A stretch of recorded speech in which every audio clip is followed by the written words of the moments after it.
Others say they're a violent mob. We already got enough anger to blow up the world.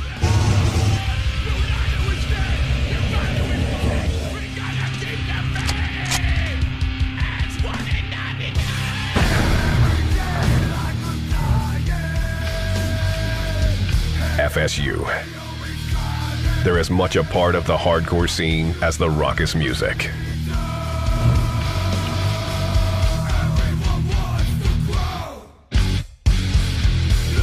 They claim to be protectors of the scene, driving out drug dealers and skinheads. We're gonna keep the kids in our culture safe from that, you know, and smash those dudes and get them the hell out of there. The letters FSU have many meanings, but the two most common are Friends Stand United, or some in law enforcement say FSU has thousands of members nationwide. Most hold steady jobs and don't drink or smoke. FSU's clean lifestyle attracts people like Booney, a guitarist in a hardcore band called Dead and Dying.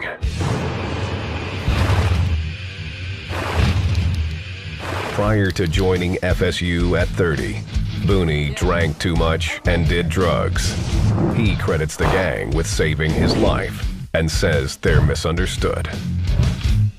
I wouldn't consider us a gang. I'd consider us more of a crew or brotherhood. The authorities have a different view.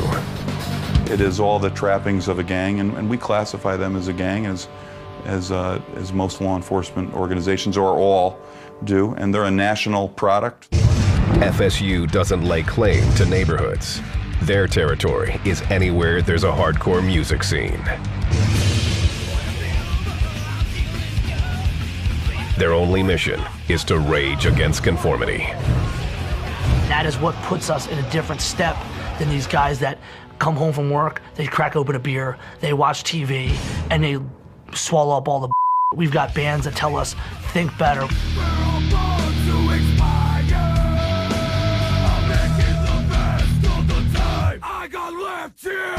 28-year-old Joe Hardcore is a musician and FSU member.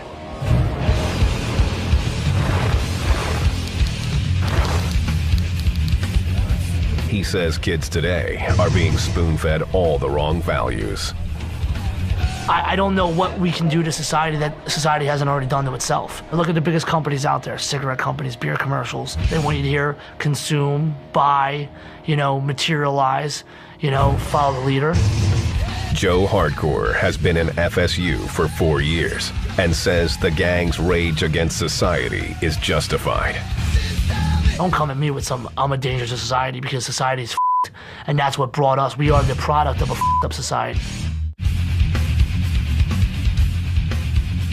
FSU founder Elgin James says the gang has no problem doing what it takes to right what they see as wrong.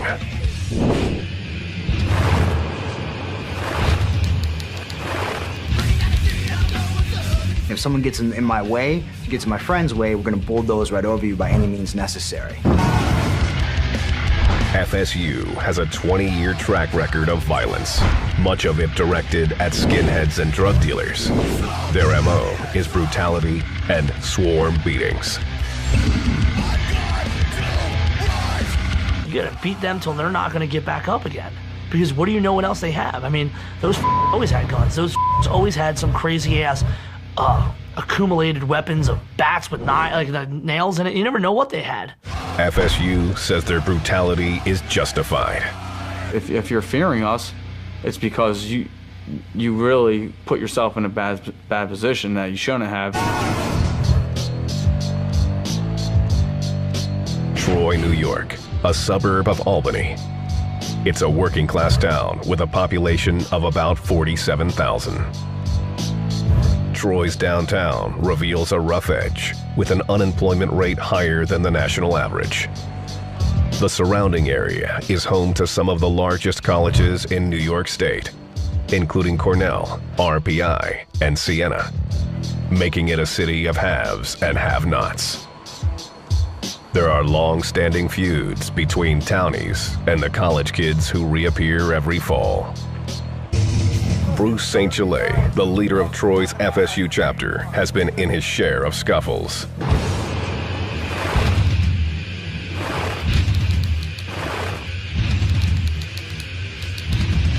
He was in and out of juvenile hall as a kid, on charges ranging from burglary to assault. I'm definitely outcasted from society because of mistakes that I made as a child. At the age of 23, Bruce joined FSU, the only society he felt would accept him. Why wouldn't we gravitate towards each other when we all have the same basically oppression that we bear on our shoulders on a day-to-day basis for whatever reasons? 31-year-old FSU member Lolo joined the Troy crew for a different reason: boredom.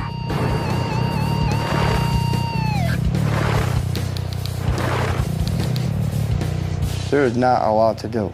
If you're not of age, you can't drink, there is nothing to do. Growing up, the music scene was an outlet. Lolo started attending shows at age 16. Definitely a big hardcore scene. It gets a lot of your younger kids and your middle-aged kids and everything else out. They're not out there doing drugs, they're not out there robbing, they're not stealing. What they are doing is getting into fistfights.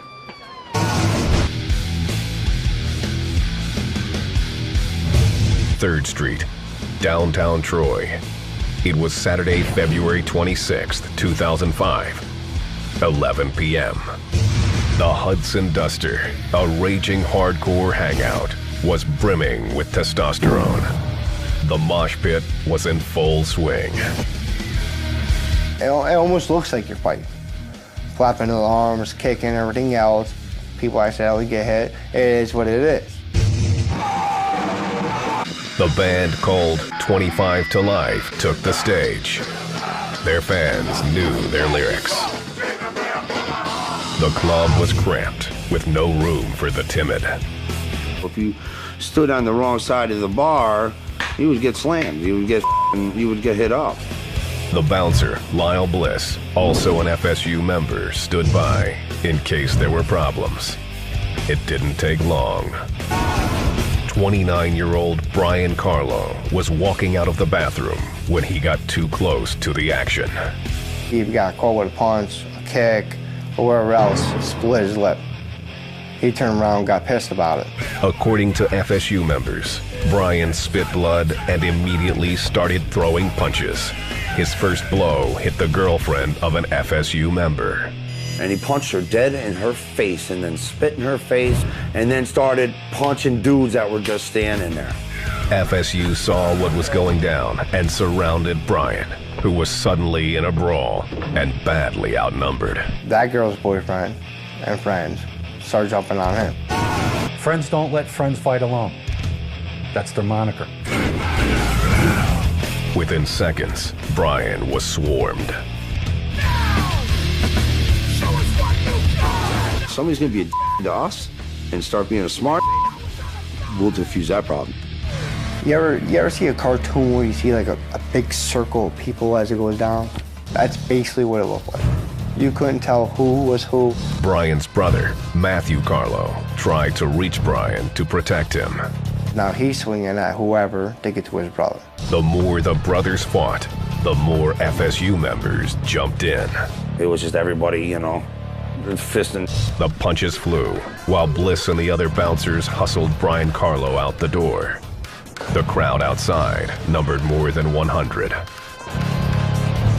So now the fight's continuing outside with Brian. And his brother is still sitting there trying to get to him. Matthew Carlo was angry and exchanged words with Bliss. It quickly escalated, and the fight reignited. Once again, the other FSU members joined in, using their fists and feet to pummel Matthew. When he was down and helpless, there was severe blows delivered to Carlo, to his head, elbow strikes to the head, kicks, punches. The bouncer, Bliss, gave one last kick to Matthew Carlo's already bloody head. By then, he lay unconscious on the ground. His brother, Brian, picked him up, threw him up on his shoulder, and carried him around the corner. That was that. It wasn't the first time FSU members had beaten someone to a bloody pulp, and it wouldn't be the last. If someone's gonna try to come at you at a level 5, you come at them at a level 10, and then it's done, you know? I'm not gonna be the one that's gonna lose my life.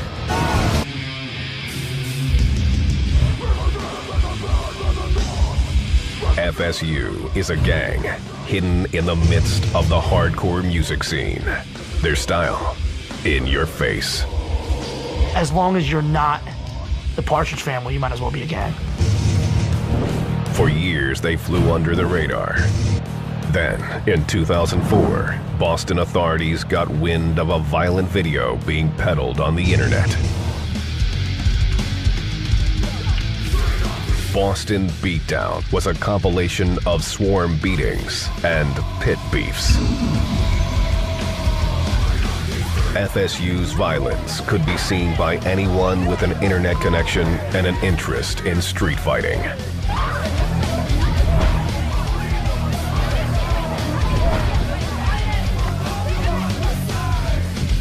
It's a movement that started with Elgin James, one of FSU's founding members. A mixed-race child, he was adopted at age 5 in 1974 by a middle-class family from Bridgeport, Connecticut. James says his father beat him, although his mother tried to intervene. The experience taught Elgin to express his feelings through violence. By age 12, he found an outlet to channel some of his rage: punk rock.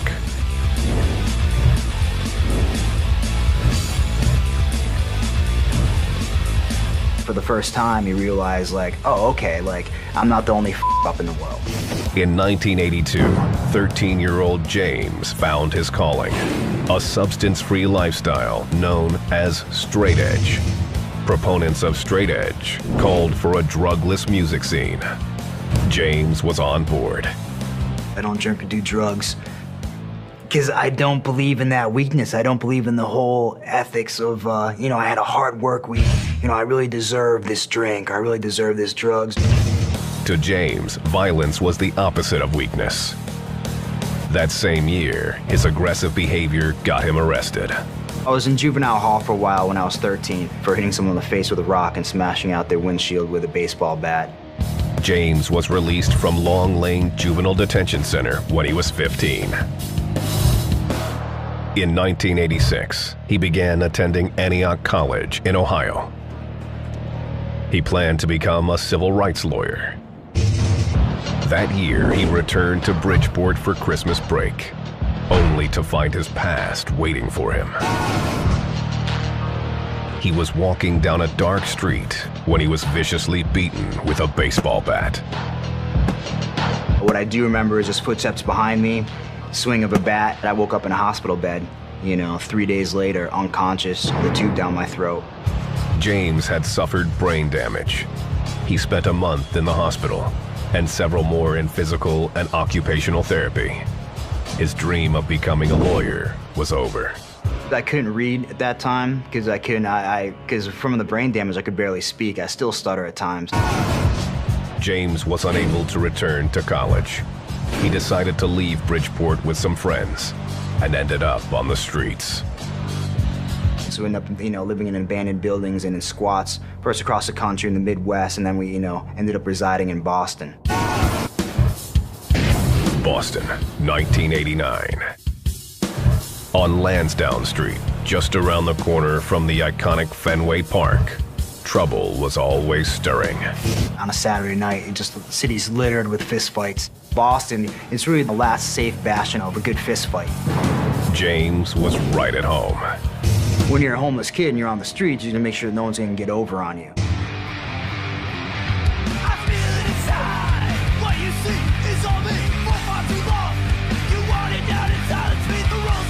One night, James and his friends were hungry and decided to steal some cash.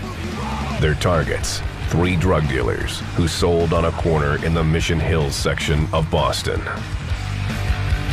So just rolled up, smashed one in the face with a sawed-off baseball bat, you know, while the other 2 just ran and took the money out of his pockets. The robbery took just seconds and netted them a few $100s and an overwhelming sense that the dealers got what they deserved. James and the crew became expert thieves with no remorse. People at times have called us vigilantes. We weren't victimizing innocent people. We weren't robbing from the old lady on the street. We were robbing from the guy who was selling drugs, to the old lady's son on the street. That's what we were doing.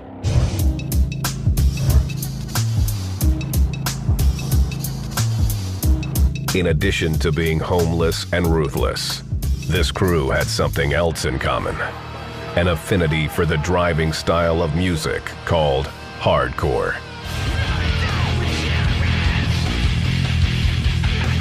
A bunch of throwaway kids found each other in this culture, in hardcore. James and his crew became fixtures on the city's underground music scene.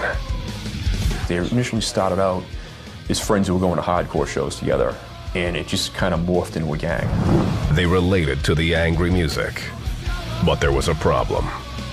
The Boston hardcore scene was infested with neo-Nazi skinheads, a racist organization that had a reputation for brutally beating hardcore fans who weren't white or didn't conform to their beliefs. And you weren't safe because you had these dudes terrorizing everyone and beating the shit out of everyone. One night in 1991, James and his crew stumbled upon a bloody brawl between some neo-Nazi skinheads and a group of kids from South Boston. They joined the Southies in the fight.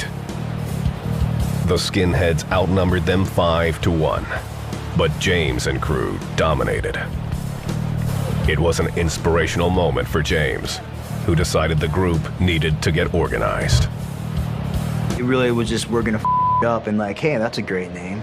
FSU was born. The gang slowly reclaimed the hardcore scene from the skinheads. James recalls beating one neo-Nazi leader to a pulp. I was joking with him while he was bleeding, saying, come on, man, I'm half a n***. Come on, use your white power, get me off of you. On the streets and in the clubs, FSU gained a reputation as tough enough to take on the neo-Nazis. Their membership began to increase. Still, by 1995, FSU had less than 24 members in Boston. What they lacked in numbers, they made up for in brutality. The gang began to employ their trademark swarm attacks on their enemies, doling out beatings with no regard for a fair fight. Soon enough, the skinheads weren't their only targets.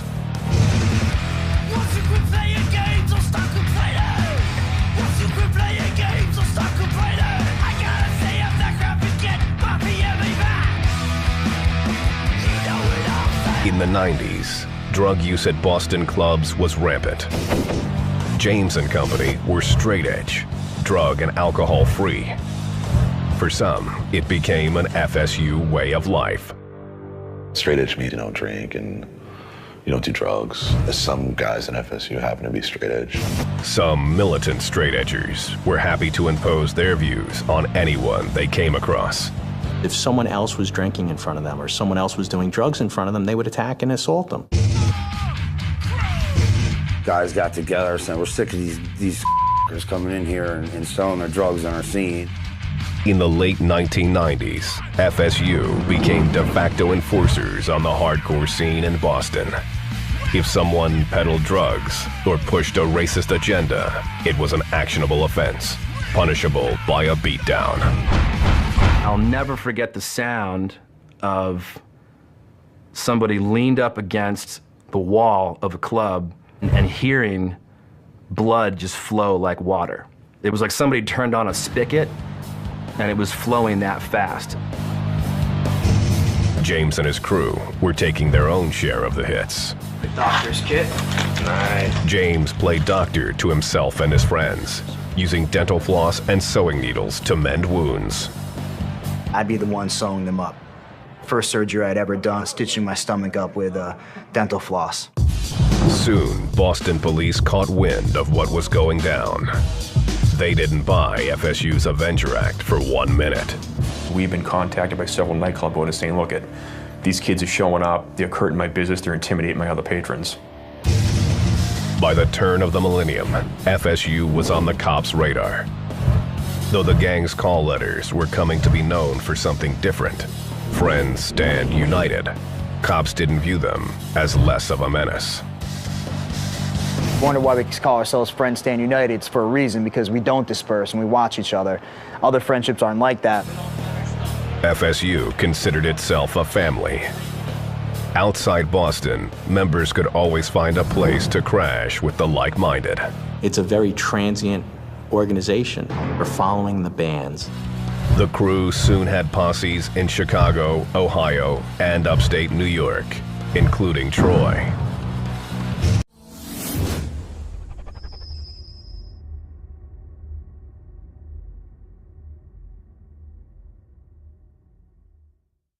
Hardcore fans welcomed the Brotherhood.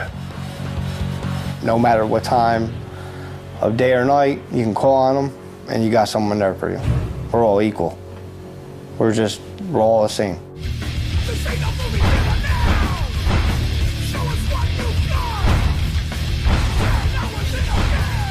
There was another place ripe for an FSU chapter, the city of brotherly love. Like Boston, Philly had a hardcore scene that was plagued by the skinheads.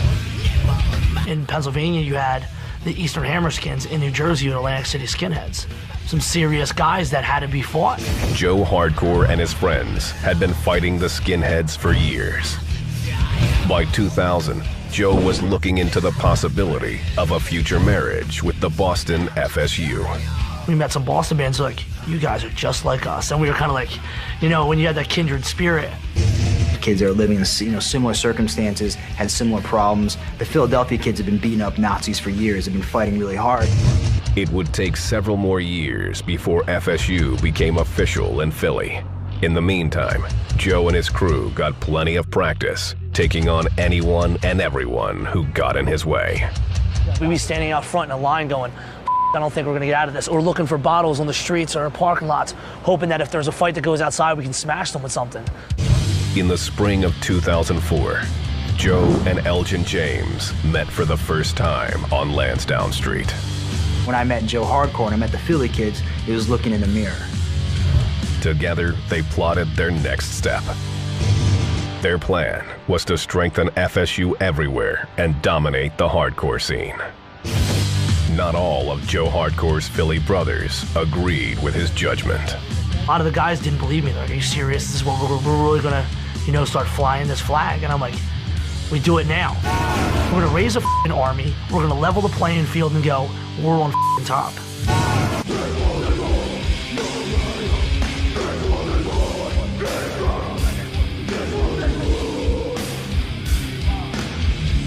In America's hardcore music scene, FSU, or Friends Stand United, was clicking up across the U.S. Went from Philadelphia and New Jersey together, out to Chicago. Next thing you know, we're in California, Seattle, and it really just spread. In towns all across the country, FSU was enforcing its laws. Boston, December 5th, 2004. While leaving a hardcore show, a patron mouthed off to an FSU bouncer. Moments later, an FSU member named Poncho and 4 other members swarmed the patron. Poncho wielded a deadly weapon. He takes his shoe off and repeatedly beats the subject when he's on the ground, while other people are putting the boots to him, kicking him. The patron barely survived the 5-on-1 beating. He had stopped breathing at one point. He required 11 staples in the back of his head to close one wound and 14 stitches above one eye. All over the nation, thousands of new recruits were showing their willingness to live by FSU's credo. We're talking about 10 or more years of being the smaller guys, using numbers. We made it an entire national thing, which was, you know, that was the precept to begin with. We really took control of what we wanted that way.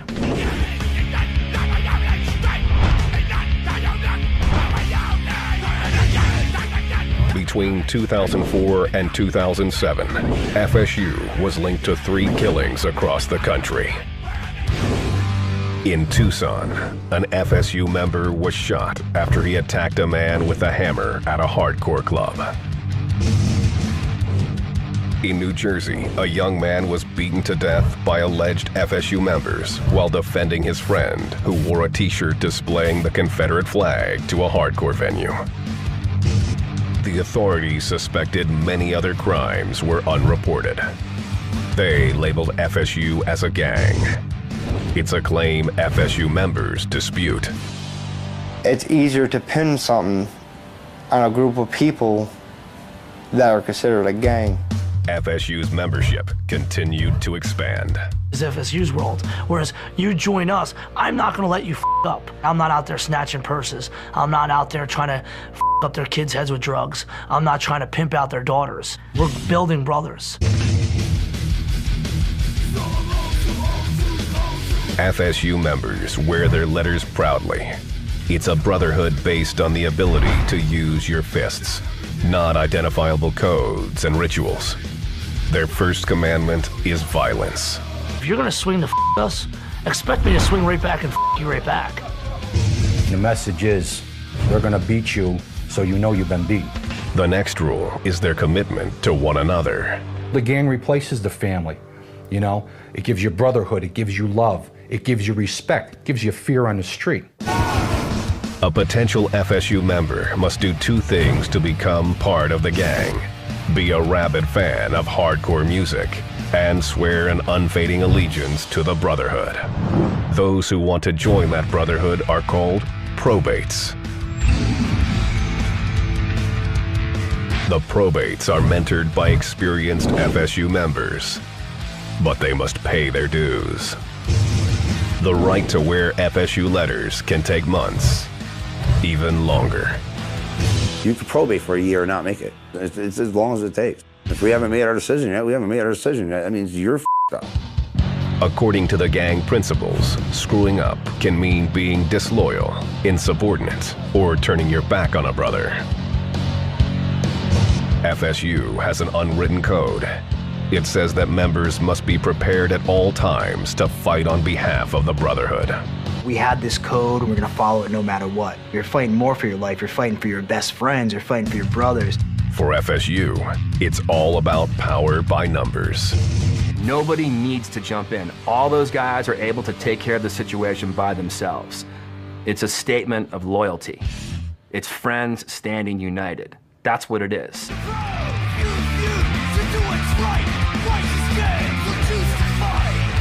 Not all fights favor FSU. Joe Hardcore's face is living proof that brawling comes at a cost. Look at my face. My nose is not straight. I have a wired jaw, steel plate in my jaw. This does not come from fighting 20-on-1 fights. In a fight, any weapon works. I beat someone up with a dustbuster once. My friend used to have a human thigh bone that he'd use, you know, to a padlock on a bandana, to the old, 50s pool ball in the sock, to, whatever you want to use. Prospects are expected to prove themselves in fights before they can claim FSU. I'm not just going to give you your letters. That's not how we do it. For letters to be gained, it's a matter of whatever that chapter's principle is, whatever their going rate is. Once a probate is finally accepted in the gang, they get the gear and the look. The gang has no colors, but the FSU letters can be seen everywhere. There are also slogans that advertise their beliefs, as well as commonly used symbols. Some of the FSU symbols that you might see are, baseball bats or knives or brass knuckles. Instead of tagging territory on the streets, loyalists mark themselves with FSU-inspired ink.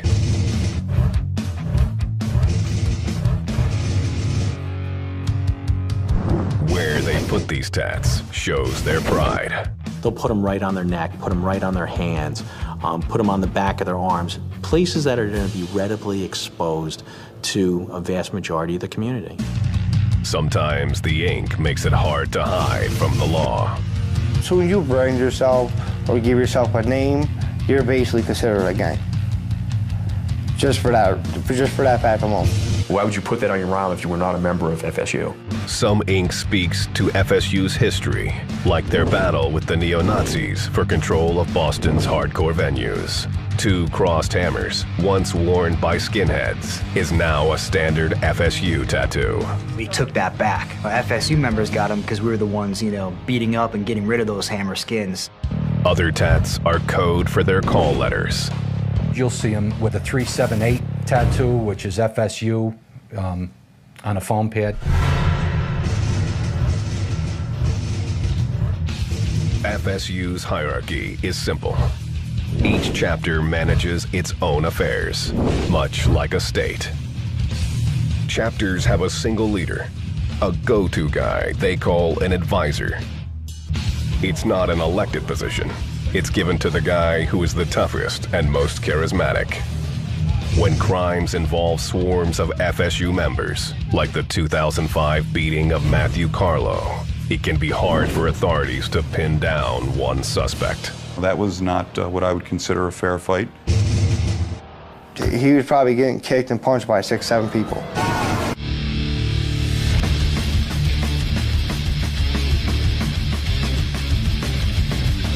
Troy, New York, February 26th, 2005.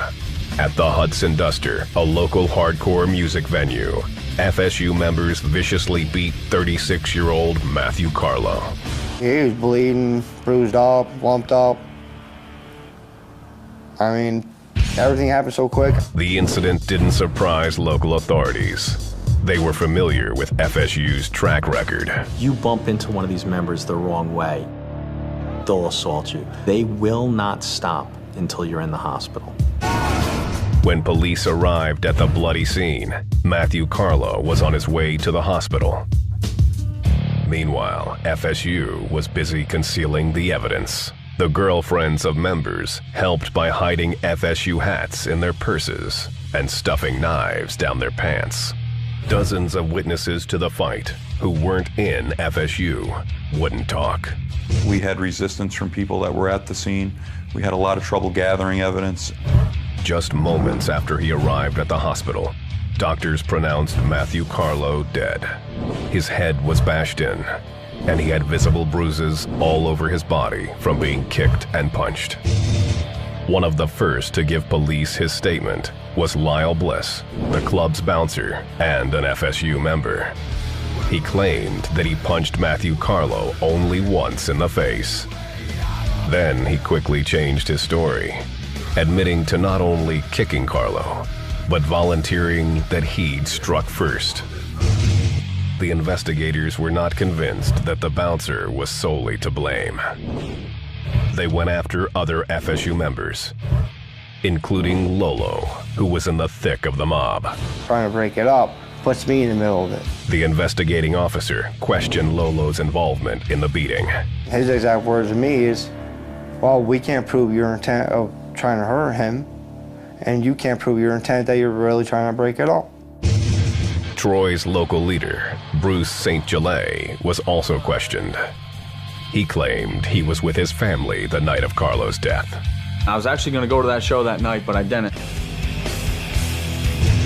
Months after the beating, Lolo admitted swinging at Carlo with an open hand, then hitting him in the chest and causing him to fall.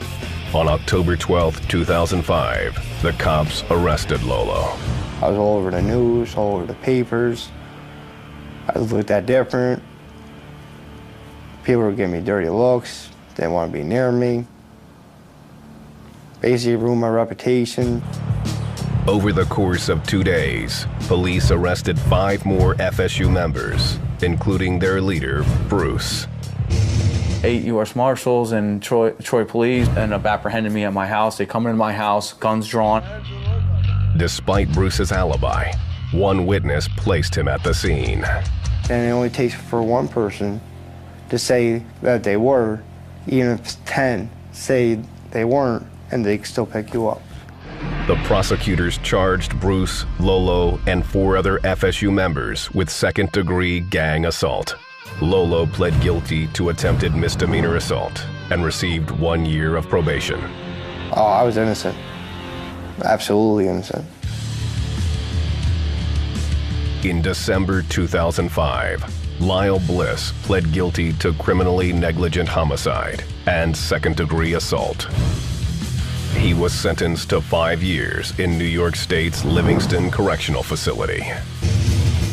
The district attorney later dropped the charges against Bruce and 3 of the other FSU defendants. The death of Matthew Carlo changed the way Troy viewed FSU. But it didn't weaken the vision of founder Elgin James and FSU leader Joe Hardcore. We're trying to build up this culture. We're trying to build up, protect our own, subcultures. The 2 leaders were working on plans to make FSU even bigger and stronger. Picture in every city the guy that you don't want to with at a show. They have different names, they got different faces. One day they're all wearing a hat like this. They focused on getting FSU bouncers hired at hardcore venues. They also confronted music promoters that they believed were exploiting the bands. All these other bands would get screwed by these promoters, and we're like, you know what, time to take it back. We took shows that were in the hands of promoters that looked at bands as commodities. Some law enforcement communities began to investigate whether FSU was using forcible threats to control which bands got booked and how much they got paid. Some bar owners whispered the allegations to police. They said they were being intimidated by FSU. Basically, one of them would go to the club manager and say, look, you give us a certain amount of money and we won't cause problems in your bar. No one would come forward and testify against them. James denies the claims and says they would never make it more difficult for hardcore musicians to earn their livings.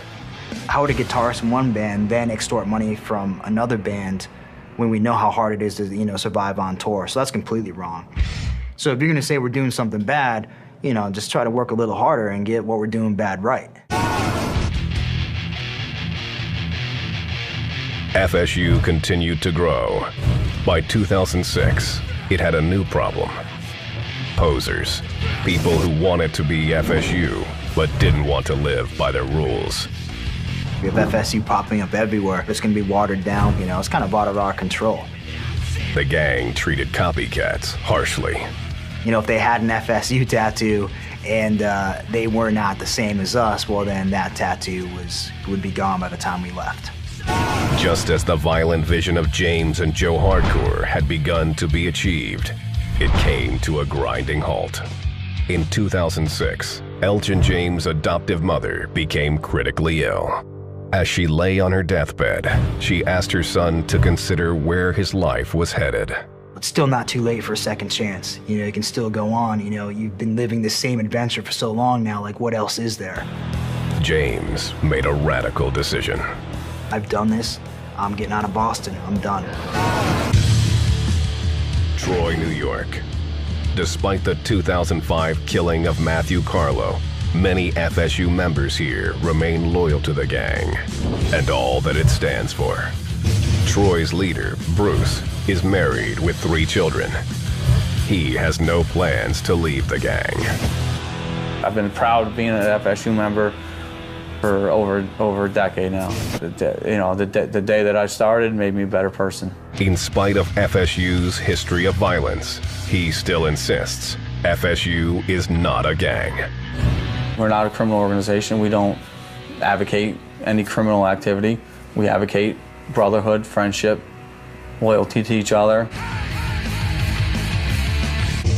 For his role in the beating death of Matthew Carlo, Lolo served 1 year of probation. He blames the cops, not FSU, for his conviction. And FSU didn't get me in that trouble. Troy cops got me in that trouble. In Boston, the birthplace of FSU, the law has stepped up its efforts against the gang. The release of DVDs like the Boston Beatdown has allowed cops to better target members. Boston police now say FSU-related offenses have declined dramatically. Like I said, we haven't seen them heavily in the city in at least 2 years. As far as Boston goes, I think we got them under control here.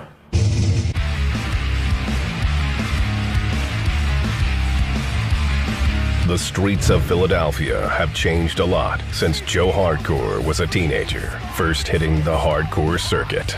We're talking about 300 people are inside running out, breaking these windows, going nuts, and we're all running for all God only knows where when the cops came. That's the way it used to be.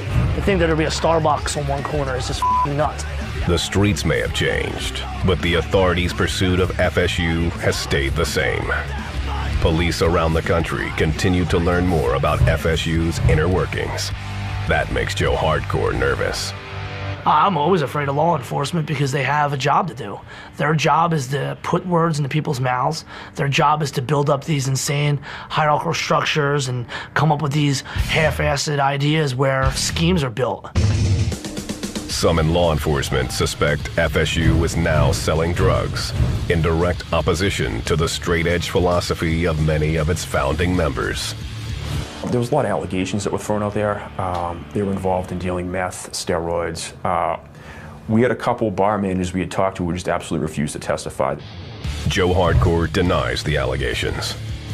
We talk about lower-end drug dealing. We talk about the stuff that you'd think would be a part of our culture. It's not. That's the difference here is gang cultures is based upon getting these millions of ants to be worker ants, to build up the stake of the crew, whereas we're building brothers. Boston police are also exploring links between FSU and the infamous outlaw motorcycle gang. They claim FSU members from New England to Los Angeles have become outlaws in training. For a while, they were acting as the farm team. I mean, you'd get kids that would graduate from FSU and become outlaws. Almost 2 decades after FSU founder Elgin James made his mark on the streets of Boston, he reminisces about his fighting days. Yeah, I mean, I've been stabbed many times, you know, and I've been shot at, and I've had a gun held to my head a few times. And yeah, of course, you know, but it becomes a thing just ridiculous. I mean, basically my death is not that big of a deal. My death is no different than a squirrel getting run over hit by a car. You know, none of our deaths are. You know, like it may seem really important to me, you know, but it's really not important to the universe or important to the world. A lot has happened to James since then. He says he left FSU in 2006. James is now married and has moved to LA, where he's pursuing a second career in the film business. He sees some parallels between his life now and his days with FSU. So I'm used to like, okay, there's some sort of problem here, you know, I'm gonna punch you in the face, but these people, they'll smile at you, and then, you know, you're gonna be trying to reach back to take the knife out of your back. James still holds powerful sway over FSU. After 20 years, he remains a legend in the hardcore scene. Mr. James could go anywhere in the United States. At any FSU event or any concert event, he would automatically gain respect. They would just give him that respect.